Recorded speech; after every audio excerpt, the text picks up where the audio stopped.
Well, what's up, guys? Welcome back to another Friday Live at 3. Sorry I ditched y'all last week.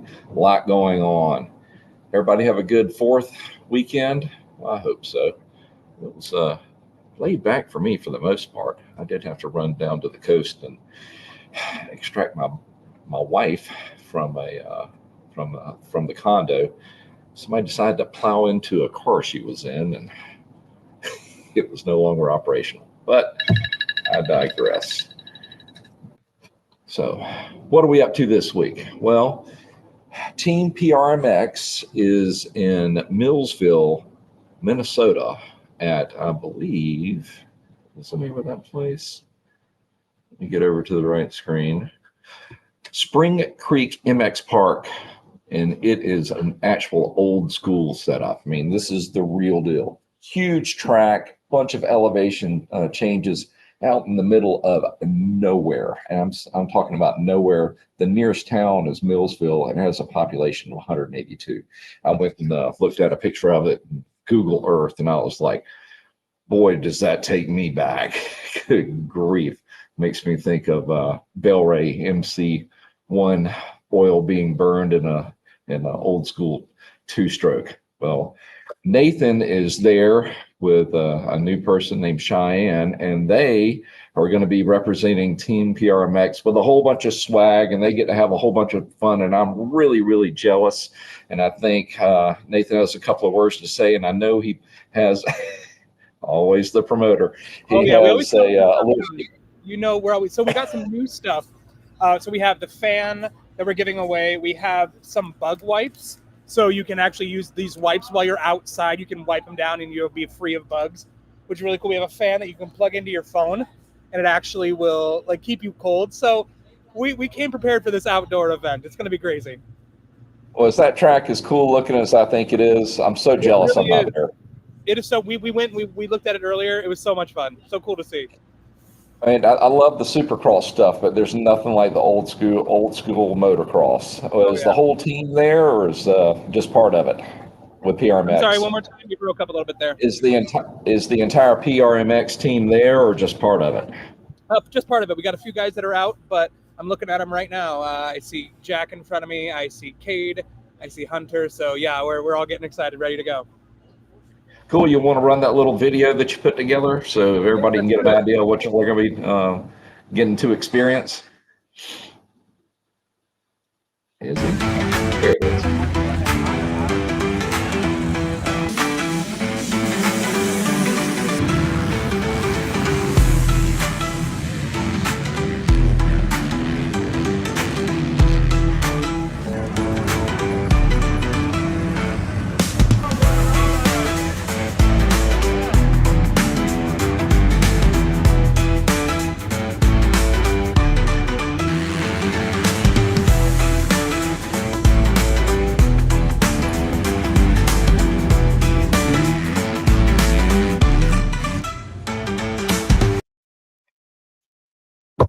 Oh, so cool. Well, I can't be there, but I am going to go check it out. I believe it's streaming on a Peacock. So if you want to watch the boys battle it out, go search that out and live stream it. I believe I will as well.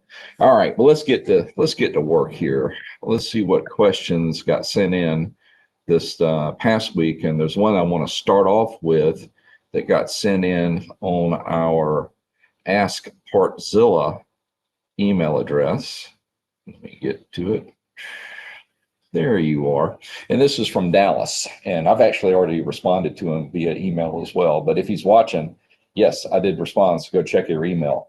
It was a long question, but the gist of it was that he asked if he needed to tear down the whole quad to replace the front seal on the rear differential, or the seal on the differential, which faces the back of the engine. And he was having a little bit of trouble finding the parts diagram, and that was really about it. Well, it took me a minute to find it too, and it's not our fault. We actually emulate, for the most part, the manufacturer's website. So the rear differential is shown on the drive shaft diagram. But at any rate, the seal you're looking for is that guy right there. And my advice to Dallas on this is, can you do it with it in the frame? Yes, you can, but you have to basically take apart half of the bolts for the control arms and the mounting bolts for the differential itself, and it slides back, and then you've got the input shaft, and you're able to pull it back on its spring and get it out of the way. But then you've got to get a hold of the nut on the front of it so you can get the coupler out of the way to get to that seal. And by the time you do all that, especially on a machine as old as his, it's a 2008 Yamaha Grizzly 700. If this seal is leaking, chances are the axle ones are not far behind it. So my advice to him was, just do yourself a favor. Go ahead and finish pulling the axles, drop the A-arms out of the way, and just pull the whole differential and do all three at the same time. And I gave him the part numbers for that. But I tell you what, Dallas, I went ahead and ordered all three for you. So if you send me, if you respond back to the email that you sent, I'll get them shipped out to you. And no, I did not make a mistake. They're all three the same part number. I looked twice just to make sure. So your axle seals, as well as that front one, they're all the same part number. Don't you wish all the other manufacturers would make it that simple? Well, good job, Yamaha, in my humble opinion. All right, let's see what else we've got. Will Black 1366. Hey, John, I have an 09 CBR 600RR with the tachometer needle bouncing and then not working at all. Seems to do this every time I ride. Occasionally it works fine, then starts bouncing again. Any advice as to where I should start? Yeah, this one's come up a few times, and it's kind of a known thing. And the first place you want to look is just the connection on the back of the instrument cluster itself. Go ahead and disconnect it. Use maybe the correct cleaner. CRC makes a pin cleaner that you can spray it down with and reconnect it. Just don't spray WD-40 or something like that. It has its place and purpose, and this isn't it. Other place you want to look is for your ground, and I believe it's on the left side of the frame. There is a cluster of wires that are grounded there. That can sometimes be an issue, and if it's not those two, more than likely it's going to be the cluster itself. It's almost never, as I say, the ECU. So I would lean more toward if the grounds check out and the connections check out and they're okay and it's still acting up, it's probably going to be the cluster itself. And there's really no way, unless you're a really skilled tech, to open it up and find out where it may be having a bad connection on the inside. So that's what you're facing with. Snipes, my Honda Rancher starter has a slow crank. I wouldn't diagnose it as a dead battery. The neutral light isn't dim or anything like that. I've run it multiple times this previous week with it slowly cranking and then firing up. I let it sit a few days because I couldn't get it out of the garage these past couple of days. Now the starter is still slow, but it won't fire. I have no clue what the problem is. Any help? Well, just because your light is on for the neutral light, that does not mean that battery is healthy. And everything that you're telling me is leading me to the conclusion that your battery is about ready to give up the ghost, especially that it sat there a few days. Now it's gotten even worse. Well, the only thing that's going to really get worse over time is going to be the battery. And if you were having a problem with your starter and it was starting to bind up, that wouldn't change from day 1 to day 5, or it shouldn't. So more than likely, I'm betting on the battery. So need to get it tested, because just it's showing the right voltage even momentarily really doesn't show that it's got the muscle that it's going to take to spin that starter over. So I would say there's a 95% chance, I would bet, that it's just going to be your battery. So go ahead and get it started. I mean, go ahead and get it tested. And well, let me preface that with, if it's more than about 4 or 5 years old, chances are it needs to be replaced.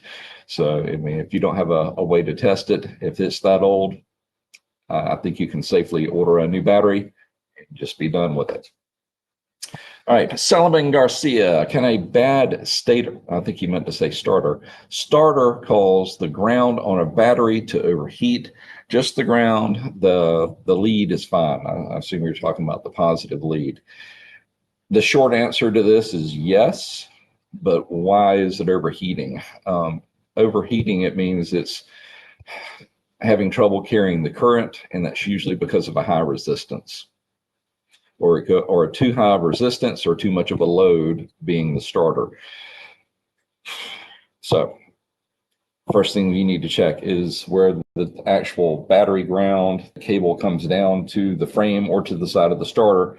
Make sure that connection is clean, because if it is not, that's going to ramp up your resistance, and hence the amperage trying to go through it. Typically, when you've got a bad starter, it manifests, or it shows itself more so on the positive side than the negative. So this leads me to believe that you probably have a not so good connection on the ground side, and that's where I would start first. All right, Mark G. Hey, can anyone help? I don't know. Let's find out. My 08 GSX R1000 starts fine, but when I give it the beans, it is lacking in power. What might be causing that? Spark plugs, fuel injectors, fuel pump, what? Well, you're circling around it. Spark plugs, kind of doubt it. If it starts up and idles fine, that kind of takes them out of the equation. Fuel injectors. All right, here's the real trick there. On the Gixxer 1000, it has not just 4, it has 8 injectors. The first set, they're primarily responsible for, your idle up to about 4,000 RPM. At 4,000 RPM, that's when that second set kicks in and really starts pouring the fuel in. Now, I've run into this before on our, I think it was an 06 or 07 that we had. Same problem. Go out and ride it, start to get on it, it would just start off like a scalded dog, and then fall right on its face. Now, there's a little bit of diagnosing we need to do here. Could it be that fuel pump? Possibly. I mean, I haven't seen a video, or you haven't been able to convey to me how it's pulling up to a certain point before it flips off. Now, I'm assuming that's what it's doing. It's pulling hard and then just falling on its face. Now, that second set of injectors, are they all clogged up? I really doubt it. So that tells me there's all 4 of them are not firing. Now, there is a common wire on the negative side that connects all those together and runs back to the into the harness. In my particular instance, one of those, or that main connection, or where those 4 came together, it was broken. So they were getting triggered on the positive side, but of course they couldn't complete the circuit, and that's why it was falling on its face. So a little bit of solder and shrink wrap on that connection, and all was well. So I would really look at that connection where those 4 wires come together and go into the harness, and see if it is broken, because it definitely happened on ours. Karen Moore, engine oil diff fluid. Is there any other similar fluid that needs to be regularly changed on the VTX 1800, or is that it? I'm new to cruisers. Think I heard that there are different types to change on older Harleys, for example. Okay, well, you've hit 2 of them. The other fluids that you need to take care of are for your hydraulic system, that being your brake and your clutch. And that's just going to be DOT for brake fluid.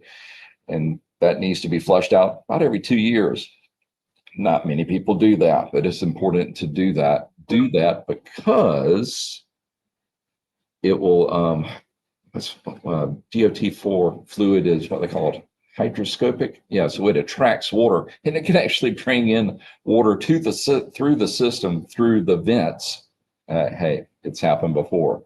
The other thing is your coolant. I mean, you're not supposed to leave it in there more than about 4 or 5. So I would say it is safe to say that you need to go ahead and flush that out and replace that as well. All right, Quadingusus. Okay, y'all's names, screen names. I need help diagnosing the rear brake issue on my 2015 Honda Rubicon FA7DLX. And I like it when you give me all the information. Thank you. The caliper piston pushes out when I pump the brake, but it won't go back in unless I take the caliper off and screw it back in. Is there air in the system? No. Is the spring in the master cylinder broken? Probably not. Is there something wrong with the caliper? Yes. Other info you may need: there are no leaks anywhere. There's approximately 6,000 kilometers on the machine. The brake pads are close to the end of their life. Okay, well, let's go ahead and get those replaced. On that particular setup, it uses the rear caliper. That's also the parking brake, and it is mechanical, but it uses almost like a threaded screw that goes into the back, or the back side of the caliper piston. Of course, that's what pushes in momentarily on the brake pads and holds the machine when you pull that and lock in your brake lever, for the parking brake. If it's got any kind of dirt or mud, which it probably does, it'll get hung up even when you push on it with just your master cylinder. Okay, it goes in, but it doesn't want to release back because one, if there's that screw type thing, or that screw that's pushing it in if you use the parking brake, but there's also a spring in there as well that may be holding it into position. So it's definitely time, and you're going to not believe how many pieces there are in that brake caliper because of the parking brake assembly, if you want to call it that. But go look at it on the exploded diagrams and you'll see what I'm talking about. But my bet is, I'm not sure how it's doing it because I don't have it in front of me, but I would bet that it is your parking brake that is hanging up somehow and not letting it return back, because your giveaway was, you said you had to screw it back in. Well, that's the parking brake not retracting like it should, and you're having to push it back in, screw it back in on that helix. All right, does that catch me up for this week? I believe that it does.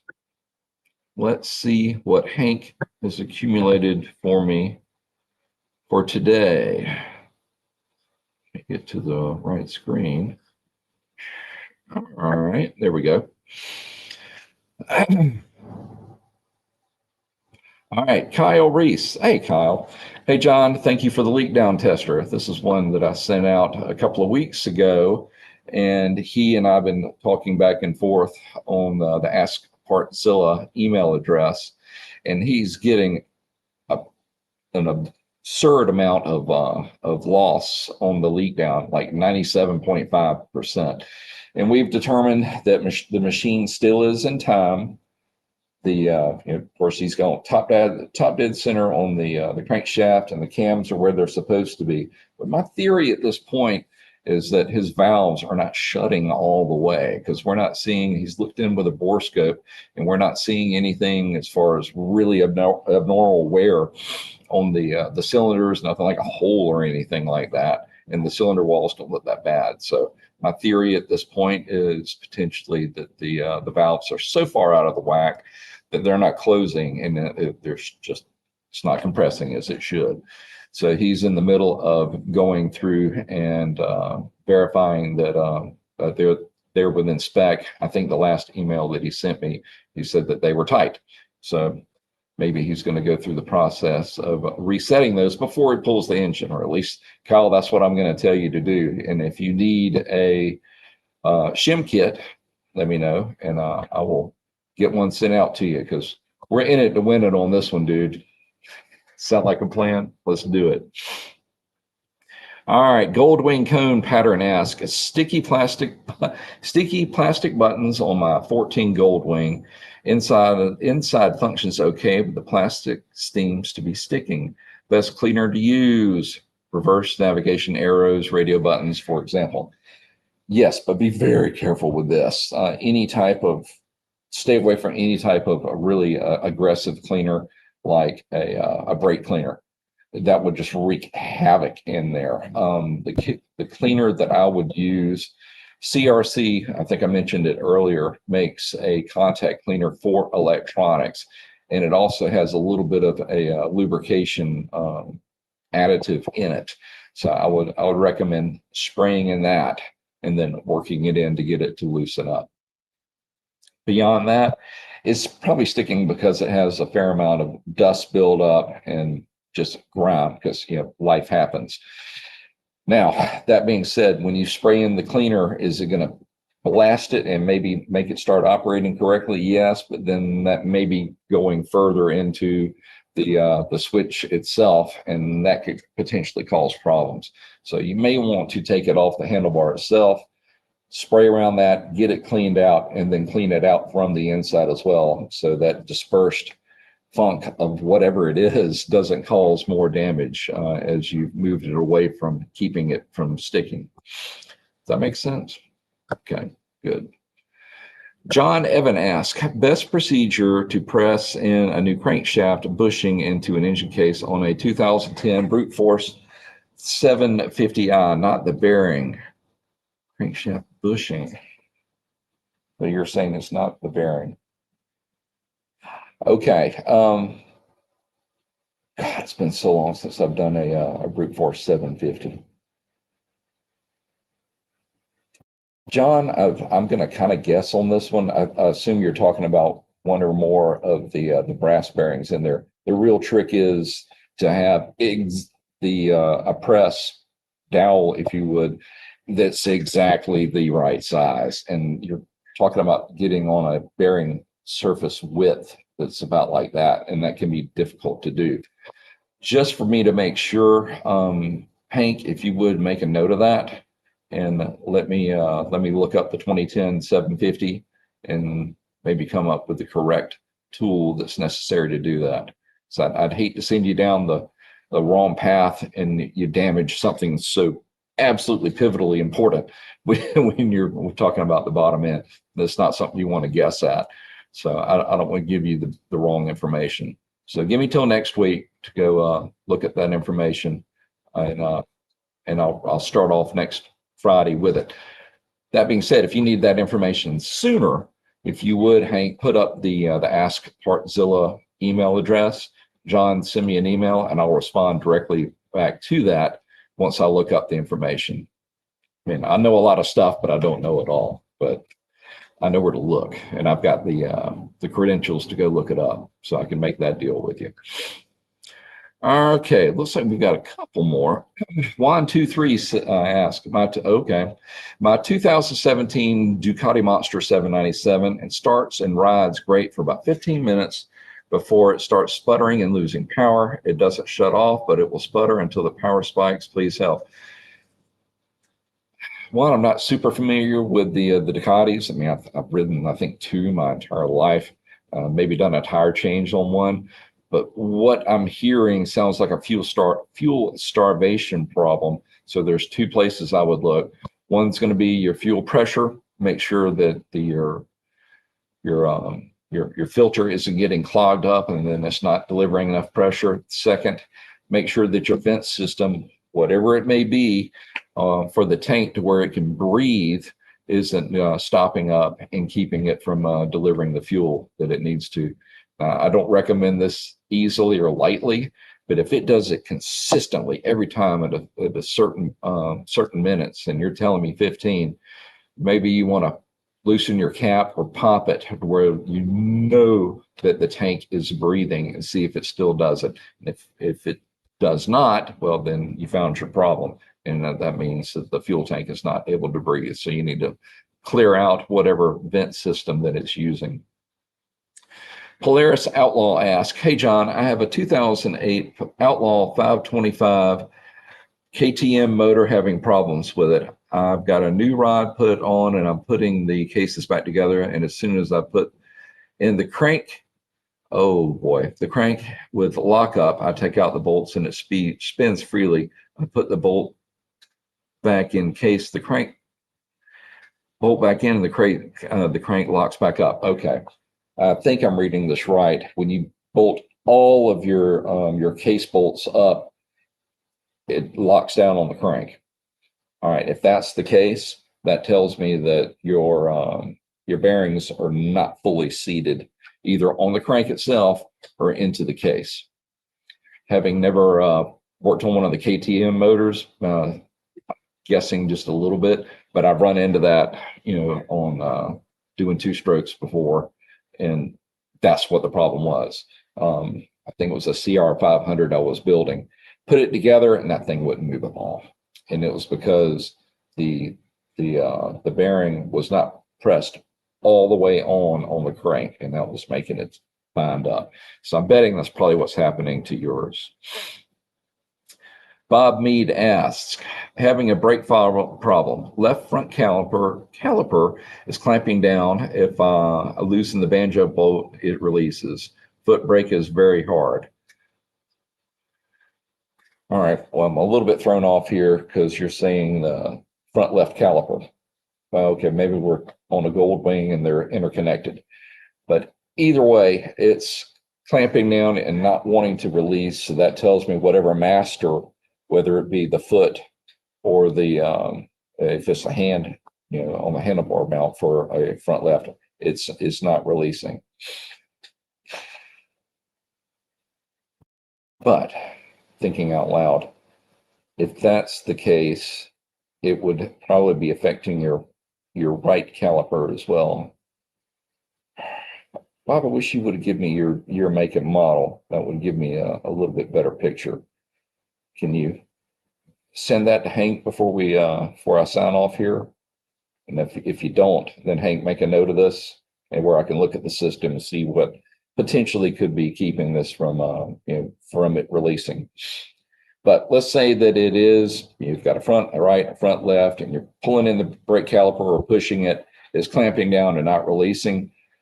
It's either going to be the master cylinder, what that is, whatever that is, not letting the piston come back, but more than likely that piston bore, it takes very little pressure on this side to push it in there. That's just pneumatics. That's how it works. It's pushing it in there, and if that bore is dirty, or if it's got any type of corrosion on it, and it's more or less, it can go through the bore, the piston's going in the bore of the caliper, but then it's not wanting to let go. So, but you said you could release the banjo bolt and it would let it go back. I was right. It was a Goldwing 1800.